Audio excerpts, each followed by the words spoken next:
மத்தியிலும் 3 மாவட்டங்களை உள்ளடக்கியதுதான் யாழ் மறை மாவட்டம். அதாவது யாழ்ப்பாணம், கிளிநொச்சி, அதன் குறிப்பாக இன்றைய காலகட்டத்தில் வருகிற இறுதி தேர்தல் காலம், அதுவரை அவர்கள் இறுதியாக கூட பல்வேறு படங்களுக்கு மத்தியிலும் இந்த நேரத்திற்கு சமூகத்து எங்களை மகிழ்ச்சிக்கு மீண்டும் அரசுக்கு நன்றியை கொண்டுள்ளது. அடுத்த நிகழ்வாக இலங்கை பார்வையற்றோர் அறக்கட்டளை நிலையத்தினுடைய தலைவர் திரு உரையாசாஸ்திரி வீரராஜா அவர்களுடைய தலைமையுரை நமது சபையில் உள்ளவர்களுக்கு ஒரு வேண்டுகோள். இங்கிருக்கின்ற பார்வையற்றவர்கள் அனைவரும் சூழலிலே எழுப்புகின்ற ஒளியை அவதானித்து இந்த நிகழ்வுகளை செவிமடுத்துக் கொண்டிருக்கிறார். இங்கே செவி என்பது மிக முக்கியமான சாதனமாக இந்த மண்டலத்தில் இருக்கின்றது. அதற்கு குறிப்பாக இந்த ஒலியினுடைய எக்கோ, அதை மீறி இங்கு நடக்கின்ற அனைத்து நிகழ்வுகளை அவர்கள் செவியினால் தான் பார்த்துக் கொண்டிருக்கிறார்கள். எனவே இயன்றளவு உங்களுடைய ஒத்துழைப்பினை வழங்கி அவைகளை தேடி இந்த நிகழ்வுகளை அவர்கள் கண்டுகளிக்க ஒத்துழைப்பு நடத்துமாறு அன்புரிமையோடு கேட்டுக்கொள்கிறோம். எமது நிறுவனத்தினுடைய தலைவர் அவர்களுக்கு எமது மூத்த உறுப்பினரும் சுயதொழில் முயற்சியாளராகிய திரு ஆசிரியர் மகேந்திரன் அவர்கள் மாலையிட்டு மறுப்பளிப்பார். இந்த நிகழ்வுகளெல்லாம் ஃபவுண்டேஷன் போல யூடியூப் சேனலுக்கு கூடாக நீங்க நேரடியாக பார்வையிடலாம். இதனை சப்ஸ்கிரைப் பண்ணும்போது உங்களை அன்போடு கேட்டுக்கொள்கிறோம். இது பார்வையற்றவர்களை பொறுத்தவரையில் இலங்கை வரலாற்றில் பார்வையற்றவர்கள் கூட்டத்தை தாக்கலாக எடுத்து நடத்துகின்ற முதல் சந்தர்ப்பம். தொடர்ந்தும் தலைவருடைய தலைமைகளில் இருந்தது. இங்கே சைனி மொழி மொழிபெயர்ப்பு செய்து கொண்டிருக்கிறார் நவீன் பாடசாலையுடைய அதிபர்.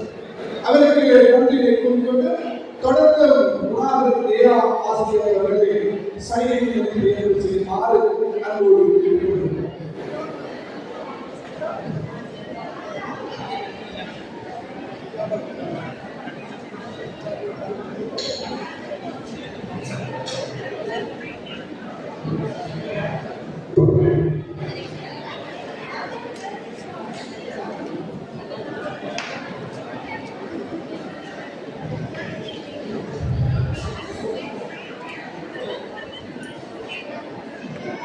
எல்லாத்தையும் பொதுவான உரைகளை நெஞ்சில் நிறுத்திக் கொண்டு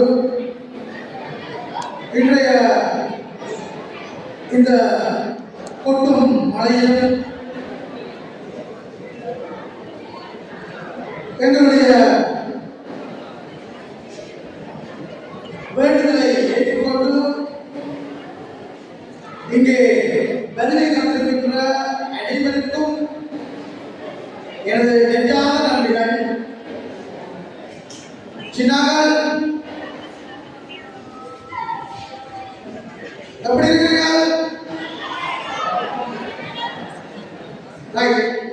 நாங்கள் இந்த நிகழ்வை சிறப்பிக்கிறதுக்காக எல்லாரும்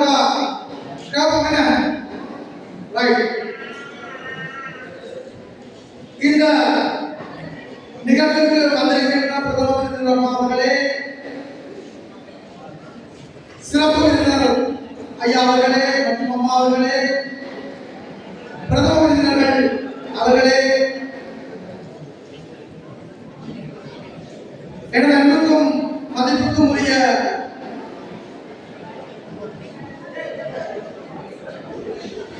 குருமுதல்வர் மற்றும் எங்களுடைய சாமி அவர்களே, எங்களுடைய வேண்டுகோளை ஏற்று வந்திருக்கின்ற நுண்கலை கூட்டம், ஆசிரியர் கலாச்சாரை மற்றும் மருத்துவ கல்லூரி எஸ்ஓஎஸ் சிறுவர் மற்றும் இவர்கள் பயிற்சியாளர்கள் மற்றும் எங்களுடைய பிரதேச செயலாளர்களாக வந்திருக்கின்ற சகோதரர்கள் மற்றும் ஊழியர்கள், அதே போன்று நமது சகோதர நிறுவனங்களிலே வந்திருக்கின்ற எனது அன்புக்கும் மரியாதைக்குரிய எனது உறவுகள், சிறுவர்கள் பெரியவர்கள் அனைவருக்கும் மீண்டும் வணக்கம். நாங்கள் இலங்கை பாதுகாப்பு அறக்கட்டளை நிலையமாக இங்கே உருவாக்கம் பெற்றதற்குரிய காரணம், அதை முதலிலே நான் இந்த இடத்திலே உங்கள் எல்லோருக்கும் தெளிவாக கூற வேண்டும். பிள்ளைகள் கொஞ்சம் கதைக்காக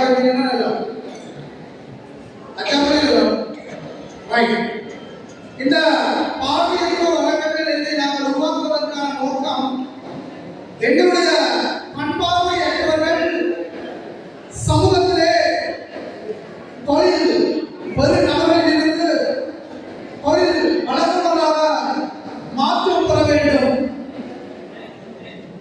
அதை நாங்கள் ஒவ்வொன்றாக நடாத்தி வருகின்றோம். எனது ஆண்டு விழாவானது சென்ற மாதம் கார்த்திகை மாதம் 26ஆம் தேதி அந்த புனிதமான நாட்களிலே எங்களுடைய ஆண்டு விழா நடைபெற்றது. நாங்கள் 2வது ஆண்டை கடந்து 3வது ஆண்டை கொடும்போது இங்கே மகளிர் அணியை உருவாக்கி இருக்கின்றோம். அந்த மகளிர் அணியின் செயற்பாடுகளாக பார்வைக்கு பிறந்த உறவுகளுடைய குழந்தைகளுக்கு சத்துமா திட்டம் ஒன்றை ஆரம்பித்து வைத்திருக்கின்றோம். அது மாதம் மாதம் கண்பார்வையற்ற உறவுகளுடைய குழந்தைகள் 10 வயதுக்கு உட்பட்ட குழந்தைகளுக்கு மாதம் மாதம் அவர்களுக்கான சத்துமாக்களை வழங்குவதற்காகவும், பெண்கள் மத்தியிலே ஒரு தொழில் முயற்சியை ஊக்குவித்து மேலதிகமாக ஒரு விற்பனை செயல்பாட்டையும் செய்வதற்காக நாங்கள் இந்த மகளிர் அமைப்பினை உருவாக்குவதின் நோக்கம், பெண்கள் மத்தியிலே தொழில் முயற்சியை ஊக்குவிக்க வேண்டும். முதலாவதாக எங்களுடைய இலங்கை பாதுகாப்புக்கான அறக்கட்டளைகளுடைய கௌரவ பொருளாளர்கள் என்னுடைய நண்பன் கடம்பன் அவர்கள் அடிக்கடி சொல்லுவார், பார்வைக்கு நடந்தவர்களை செய்கின்ற விடயங்களை தனியே கண்பார்வை இழந்தவர்கள் வந்து பார்த்து விட்டு சாப்பிட்டு விட்டு செல்லவில்லை. தலைவர், நாங்கள் கண்பார்வை இழந்தவர்கள் நடாத்துகின்ற நிகழ்வுகள் மற்றும் அவர்களுடைய செயற்பாடுகளை திறமைகளை எல்லாம் சின்னமுறிய இளம் சமுதாயம் பார்க்க வேண்டும். அந்த சமுதாயம் அப்போதுதான் விளக்கிக் கொள்ள வேண்டும். ஒரு பார்வைக்கு நடந்த சமூகத்தினால் இவ்வளவு விடயங்களை சாதிக்க முடியும் என்றால் உங்களாலே சாதிக்க முடியாது. முடியுமா? சொன்னால் எங்களுடைய சமூகம், எங்களுடைய தமிழ் சமூகம் இந்த நாட்டிலே பேரழிவு ஏற்பட்டு ஆயுதம் தூக்கி போராடி எவ்வளவு எத்தனையோ உறவுகளை இழந்து எங்களால் நசுக்கப்பட்ட இடத்திலே இருக்கின்றோம். ஆனால் நாங்கள் இந்த பருவனையை எங்களுடைய ஆசிரியர்களே கௌரவ வீரசுவாமி அவர்கள் இங்கே குறிப்பிட்ட விடயங்களை நீங்கள் கவனித்திருக்கிறோ தெரியாது. சிறுவர்களுடைய முன்னேற்றம், அவர்களுடைய நோக்கங்கள் புனிதமாக வேண்டும். அவர்கள் சமூகத்திலே நல்லவர்களாக உருவாக வேண்டும். இப்படியான தலைவர்கள் அன்பாக இந்த யாழ்ப்பாணத்திலே இருக்கின்றார்கள். எனவே அந்தந்த விருதுகளை எல்லாம் நாங்கள் அவர்களை வைத்து பயன்படுத்திக் கொள்ள வேண்டும். நமது சமூகம் வெறுமனே போதை மற்றும் போர் மோகத்திலே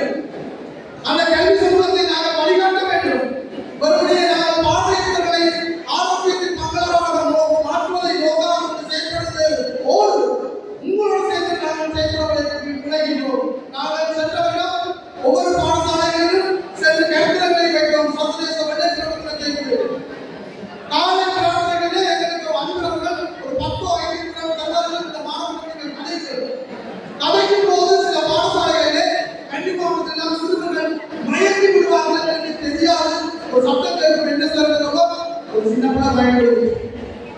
நாங்கள் சென்ற வருடம் 354 பாடசாலைகளில் சென்றோம். ஆக குறைந்தது 20 பாடசாலைகளிலே மாணவர்கள் பயன்படுத்தார்கள். ஏன் சத்தில்லை, மாணவர்கள் மத்தியிலே ஒரு புத்துணர்ச்சி இல்லை. வெறுமனே தொலைபேசியை தந்தால்தான் நான் போனை பார்ப்பேன், போன் தந்தால்தான் நான் சாப்பிடுவேன் என்ற பக்கத்திலே இதையெல்லாம் மாற்றுவோம். எங்களுடைய அரசர் வளர்ப்பான சபையின் அம்மாவர்கள் இருக்கின்றார்கள். மற்றும் அரசு சார்பற்ற நிறுவனங்களில் எல்லாம் வந்திருக்கிறீர்கள். மற்றும் எங்களுடைய மாணவர்கள் வந்திருக்கிறீர்கள். கலைத்துறை கருத்துப்படம் போன்ற உயர்கல்வி நிலையங்களில் வந்திருக்கிறீர்கள். நீங்கள் எல்லாம் ஒரு வழிகாட்டியாக இருக்கிறீர்கள். எங்களோட ஒரு கோடு நீங்களும் எங்களுக்கு சமூகங்கள் எல்லாம் நினைப்பார்கள். மாணவர்கள் எல்லாம் தேர்வு செய்கிறார்கள். இதைத்தான் நாங்கள் எதிர்பார்க்கிறோம். நாங்கள் உற்பத்தி செய்கின்றோம். திருமண வயசு உற்பத்தி செய்கின்றோம். நீரம் உற்பத்தி செய்கின்றோம். ஐநூறு உற்பத்தி செய்கின்றோம். பாத்திரங்கள் உற்பத்தி செய்கின்றோம். இப்படியானதெல்லாம் உற்பத்தி செய்து சந்தைப்படுத்திக் கொண்டிருக்கின்றோம். இதைத்தான் நாங்கள் இப்போது மகளிர் வைத்து நாங்கள் சட்டமாக உற்பத்தி செய்ய போகிறோம். நீங்கள் நம்புகிறீர்களோ இல்லையோ எங்களுடைய இலங்கை நம்முடைய முகாமையாக வைத்திருக்கிறார். நாங்கள் சில நேரங்களிலே இப்படி செய்வதற்கு எங்களுடைய காசுகளை கொடுத்து நாங்கள் எங்களுடைய பொருட்களை கொள்வதை செய்வோம். சில நேரங்களிலே நாங்கள் வங்கிக்கான உறுதிகளை பணம் விட முடியாமல் சென்றுவிடும். அப்போது அந்த வங்கி மாணவர்களை கொண்டு சார் எங்களுக்கு இந்த செக்கை பாஸ் பண்ணி விடுவோம், நிச்சயமாக தினமும் அல்லது நாளைக்கு போடுவோம். அப்படி எங்களுக்கு உதவி செய்திருக்கிறார்கள். தற்போது இலங்கை வங்கி 2ஆம் நிலையாக இருக்கின்றோம். அந்த முதல் நிலை சந்தர்ப்பமாக இருக்கின்றோம். எங்களுக்கு எல்லாம் உதவி செய்திருக்கிறார்கள். அவர்கள் அப்படியான உதவிகளை நீங்கள் செய்தாலே இருப்போம். பார்த்தியங்களை உதவி செய்வதற்கு வங்கிகளே கடனை வழங்குங்கள். அவர் தனியார் வங்கியிலே போயிட்டு நான் கடன் கேட்டு உங்களுக்கு மந்திரியாக உங்களுக்கு லோன் தரையலாம். அப்ப நான் கேட்டேன் இல்ல உங்களுக்கு அனுமதி இல்லை. அப்ப நான் என்ன செஞ்சேன், அதில் இருந்து கொண்டு கொழும்பு தலைமைச் செயலருடைய இலக்கத்தை எடுத்து தொலைபேசி மூலம் நாங்கள் அவரோட கட்டத்தை நான் அதுக்கு முடிஞ்சிருக்கேன். சிங்கள வாய்க்கால் நாங்கள் கேட்க நாங்கள் அன்றைய லோன் இல்லையா அவர் சொன்னார் சைக்கிள் கொடுத்து தொழிலா இந்த சைக்கிள் நீங்க எவ்வளவு செய்ய மாட்டோம்.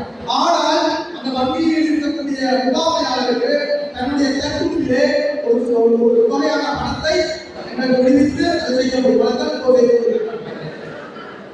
தங்களுக்கு வங்கிகளிலே கடன் நிலைத்தார்கள். நாம் சென்ற முறை அரசாங்கத்திலே ஜனாதிபதி அவர்கள் இங்கே வந்திருந்தால் ஒருங்கிணைப்பு கூட்டத்திலே பொதுவாக எங்களுக்கு என்னை பார்த்து ஒருங்கிணைப்பு கூட்டத்தில் இருக்கிறது.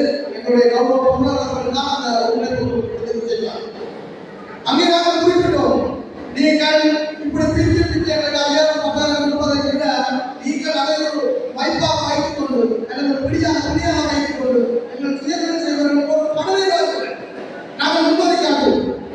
எங்களால் முடியும். நாங்கள் இலங்கை பாக்கிய போராட்டங்களிலேயோ இந்த பயணம் செய்யும் போது பாதி சவால்கள் இருக்கின்றன. நாங்கள் எதுவும் பொருட்படுத்துவதே கிடையாது. மற்றது நாங்கள் எந்த ஒரு நிறுவனத்தையோ அல்லது எந்த ஒரு அமைப்பையோ சார்ந்து நாங்கள் டொனேஷன் அதாவது நாங்கள் நண்பர்கள் பெறுவது இல்லை. எங்களுடைய காலத்திலே எங்களுடைய மனிதர்களை எழுதி அதன் மூலம் தான் நாங்கள் எங்களுடைய அன்பர்களை பெற்று எங்களுடைய பாதைக்கு உதவி செய்கின்றது. தவிர எந்த ஒரு அமைப்பையோ எந்த ஒரு நிறுவனத்தையோ சார்ந்தோ அவர்களுடைய பெயரை பற்றி நாங்கள் இதுவரையும் அன்பர்கள் பெற்றுக் கொண்டதில்லை, இனியும் பார்ப்பதில்லை. நாங்கள் இந்த நிறுவனத்தை உருவாக்கிய நோக்கமே பண்பாட்டு ஏற்படுத்தலை சமூகம் ஏற்படுத்த வேண்டும். அவர்களுக்கு ஒரு தொழிலை வழங்க வேண்டும். அவர்களை வெளியே கொண்டு வர வேண்டும். இன்றைக்கு பாருங்கள், இந்த இடத்திலே இத்தனை மாணவர்கள் வந்திருக்கின்றார்கள். நாளை இந்த மாணவர்கள் ரோட்டிலே சென்ற போர்களுக்கு கண்ணாமியை கொண்டோ அல்லது மாஸ்டர் மதிப்பது ஏன் நாங்கள் படுகின்ற துன்பங்கள் நாங்கள் படுகின்ற வேதனைகள் ஒரு மனிதன் பார்வை வந்தால் இந்த இடத்திலே இப்போது மின்சாரம் துண்டிக்கப்படுவதாக இருந்தால்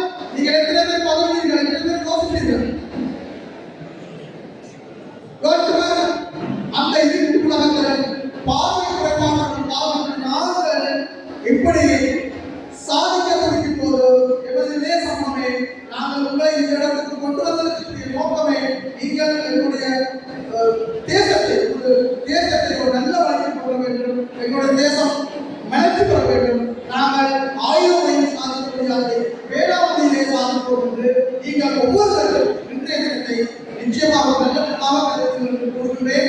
அத்துடன் இந்த எங்களுடைய இலங்கை பார்வையானது ஒரு யூடியூப் ஒன்றை உருவாக்கி இருக்கின்றது. எங்களால் அதையும் சாதிக்க முடியும் என்று சொல்லி அன்று தம்மை சாய்ந்தவர்கள் அவர்களை பண்பாடாக நினைத்து நாங்கள் ஒரு விருதுகளை போட்டுள்ளோம்.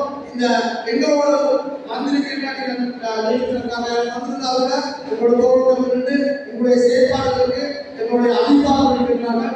எங்களுக்கு மாற்றுத்திறனாளிகளாக பல சாதனைகள் செய்து கொண்டிருக்கிறார்கள். நாங்கள் உடனடியாக இந்த பதிவை விட்டுவிட்டு பண்பாக இருப்பவர்கள் என்னென்ன விழாம் சாதிக்கிறார்கள் என்பதெல்லாம் நாங்கள் நீங்கள் யாரத்திலே பார்த்திருப்பீர்கள். எங்களுடைய அதிகாரம் ஆசிரியர் என்எஸ்என் அவர்களோ அல்லது எங்களுடைய கௌரவ செயலாளர் நம்பிக்கை அவர்களோ புத்தகத்தின் மூலம் தான் இங்கே வைத்து வாசித்தார்கள்.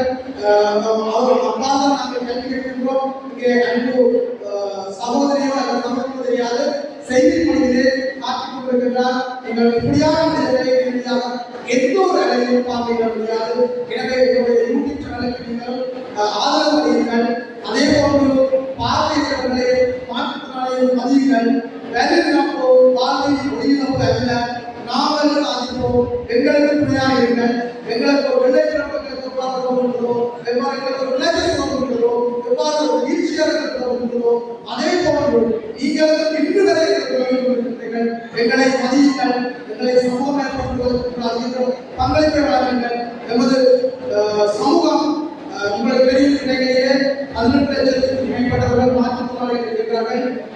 இலங்கை முழுவதுமாக நான் 2 மணிகளுக்கு சென்றிருக்கிறார்கள். சில புத்தகங்கள் நடத்துவதெல்லாம் நாம் செல்ல வேண்டும். அங்கே போய் கரங்களை பார்த்தால் 18% மாணவர்கள், அதாவது 1 கோடி என்று சொன்னால் 1 கோடி என்று சொன்னது நான் 2022 ஆண்டு 18,60,000 மக்கள் மாற்றுத்திறனாளிகளாக இருந்தால் லட்சமே எதிர்காலத்தில் எனக்கு தெரியாது என்பது மாணவ செல்வங்களை வாகனங்களை செல்லும் போது மிக அவதானமாக செல்வீர்கள். உங்களுக்கு மோட்டார் சைக்கிள் கையில் நடத்துவதற்கான ஓட வேண்டாம் என்றால் ஒரு நாளைக்கு இலங்கையில் மாத்திரம் 4 பேர் மாற்றுத்திறனாளிகளாக மாற்றம் பெற்றுக் கொண்டிருக்கிறார்கள். எங்களுடைய நோக்கம் வேறு துன்பங்கள் கூட போக வேண்டும். நாங்கள் யுத்தத்தால் பாதிக்கப்பட்டோம், அனர்த்தங்களால் பாதிக்கப்பட்டோம்.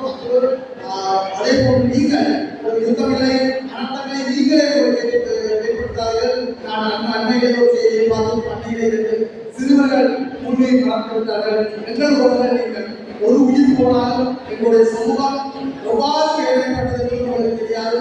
வாகனங்களை சேர்த்து போதும், தொலைபேசிகளை பார்த்தீர்கள். 2ஆம் தொலைபேசி மூலம் அன்பாக குறைபாடுகளும் அமெரிக்காவை கண்டுபிடித்து விட்டார்கள்.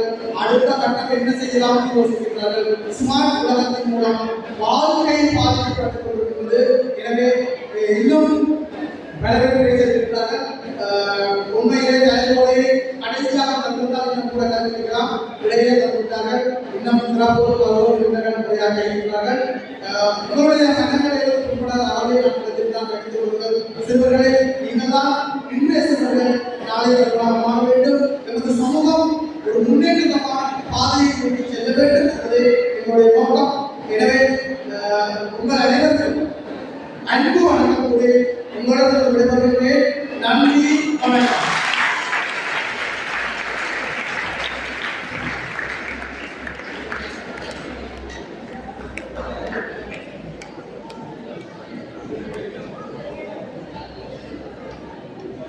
தலைமை உரை அதற்கு நம்முடைய தலைவர்கள் உரையில் ஆரம்பிக்கின்ற எங்களுடைய இலங்கை பார்வையிடுவதற்கான ஆட்களை தலைவர்களுக்கு நன்றி